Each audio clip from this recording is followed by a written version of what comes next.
first and only indication that the factory had closed.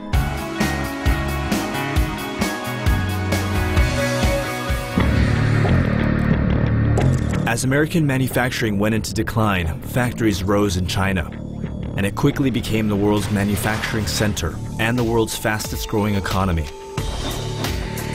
In some ways, China's workers were like our employees, since they were making stuff for us. But then we ran out of money.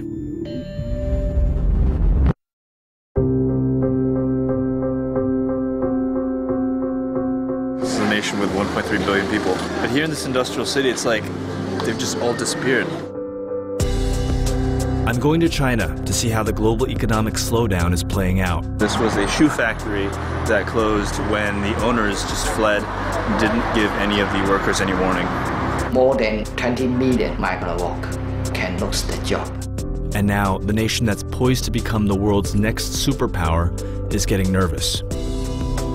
If the government could not create enough jobs to absorb this group of people, then there will be a problem for them.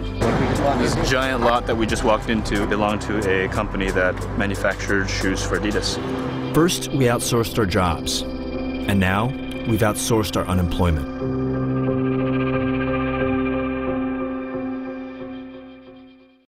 Welcome to the second installment of Vanguard's three-part series on the economy. Over the next half hour, we're going to be looking at how closely intertwined the U.S. and Chinese economies have become, for better or worse. But first, a quick look at how the U.S. economy came to where it's at today. After World War II, the U.S. was the world's most powerful nation. The economy was powered by the world's best manufacturing capability. We made everything, from flashy Chrysler sedans to Maytag washing machines, radios, and clothing. Like Keds. Say, why do you kids wear Keds? So I can run faster and jump farther. Always look for the label big and blue. Keds is Keds, product of United States Rubber. What we made was the best, and we made it the most efficiently. After all, this was the nation that revolutionized mass production, thanks to Henry Ford. Ford also revolutionized the way he paid his workers. He paid them well. They earned lots of cash and had the income to live well. And they did. In the 1950s and 60s, home ownership became a reality for a growing middle class.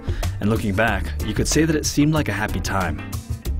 The United States produces 42% of the wealth of the world, and its production of goods is unmatched in all human history. But in the 1970s, the economy ran into trouble.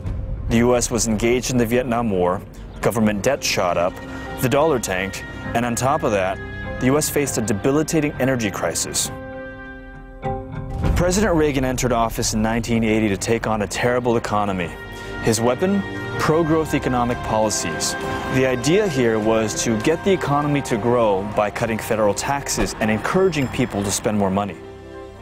Companies lower the prices of goods by lowering costs, and they lowered costs by cutting wages. And they could do that by having Chinese workers make our stuff instead. Soon, manufacturing costs dropped. The U.S. was flooded with cheap stuff from around the world. And Americans paid for this by cutting their savings down to near zero, even going into massive debt.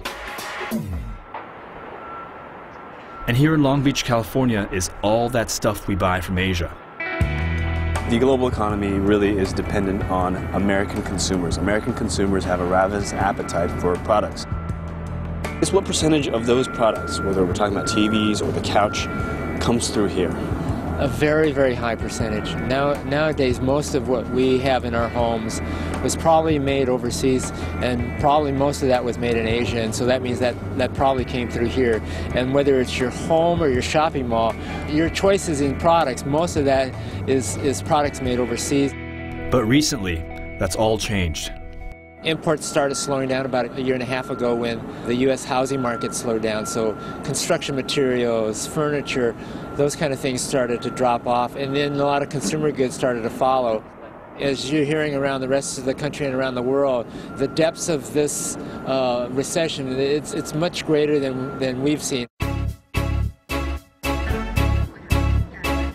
And on the flip side of Long Beach is Hong Kong. It's like a mirror image of Long Beach. and it's where a lot of the stuff that's made in China gets shipped out from. So I'm looking at cargo containers that go back like 3/4 of a mile. This is one of Hong Kong's largest cargo ports, and this, like all the others here, are filled to capacity with these cargo containers.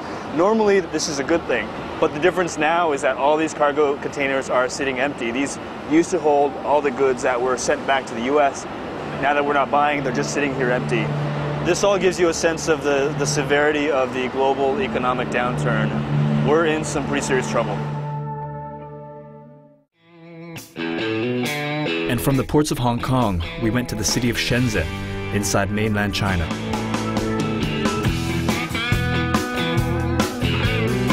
Shenzhen's an impressive modern city, but what's craziest about Shenzhen is that the city was basically built around American outsourcing. 30 years ago, it was a tiny fishing village, but when the US found that China had legions of cheap workers, it sent its jobs here, and the Chinese responded. And today, it's China's wealthiest city. And much like manufacturing propelled US growth, it's done the same here, and it's created a robust middle class. You could even say that our money built this city. You could see the wealth on the roads as well. We are at a BMW dealership here in Shenzhen. This past January, for the first time ever, China eclipsed the US as the #1 car market in the world. Tell me a little bit about how the market is here. 喺即係深圳市場咧比較 OK， 我哋平均每個月嘅銷量咧大概180萬。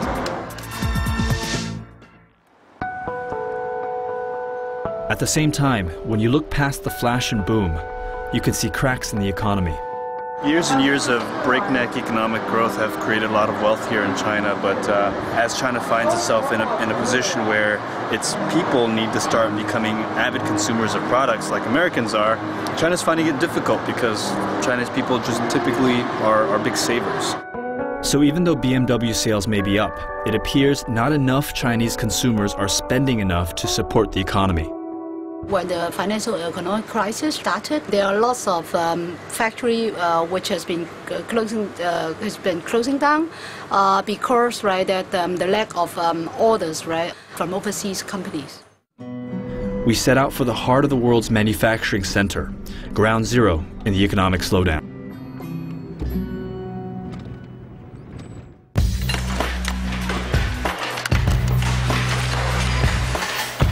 So the price of admission for us to be filming in this factory is they're going to put us to work.